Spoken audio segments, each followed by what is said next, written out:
Europe 1, les pieds dans le plat. L'histoire vraie ou pas de Pierre Bellemare. Nous l'avons titré « Overdose de stupidité ». En 2008, Darren, un toxicomane américain, a cru repérer le bon filon pour arrêter de dépenser toutes ses économies en drogue. Flânant dans un supermarché, il remarque un sachet de nourriture pour oiseaux domestiques sur lequel est écrit 100% graines de pavot. Son esprit ne fait qu'un tour. Darren associe immédiatement le pavot à de l'opium. Il achète donc un paquet de cette nourriture pour volatiles et s'en va tester l'effet du produit sur son corps. Après avoir fait bouillir les graines dans une pâte noire et épaisse, le toxicomane s'injecte le mélange obtenu dans les veines.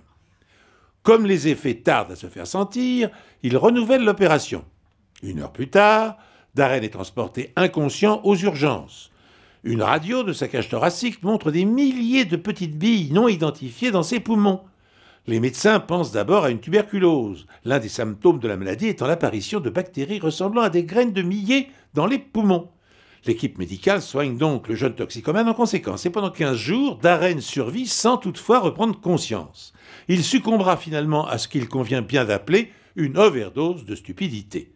Ce n'est qu'avec l'autopsie que les médecins pourront enfin établir un diagnostic, qu'ils étaient bien loin d'imaginer.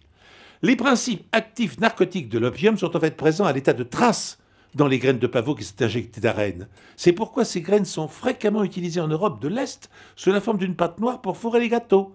En plus de l'avoir tué à petit feu, le dernier shoot de Darren ne lui aura donc procuré aucune sensation.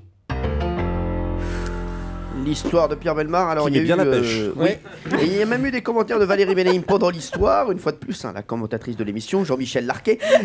Merci Valérie. Mais non, parce qu'il meurt donc. Ah, il est mort. C'est terrible. Il est mort. Alors est-ce que vous y croyez à cette histoire, Pierre Palmade?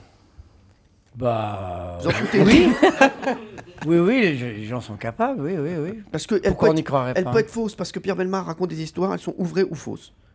Ah, dis donc, il a une imagination. Ah bah c'est Pierre Bellemare, hein. Je peux vous dire, vous lui donnez Non, du moi je pavot. dirais qu'elle est vraie. Vous pensez qu'elle est vraie, Valérie? Ah oui, moi aussi, j'ai été scotché. Elle a été scotchée, bah Valérie. On va la déscotcher, on va savoir si cette Et histoire... pas d'arène par contre. On va savoir si cette histoire est vraie ou pas dans un instant. Europe 1, 10h30, 12h30, les pieds dans le plat. Cyril Hanouna.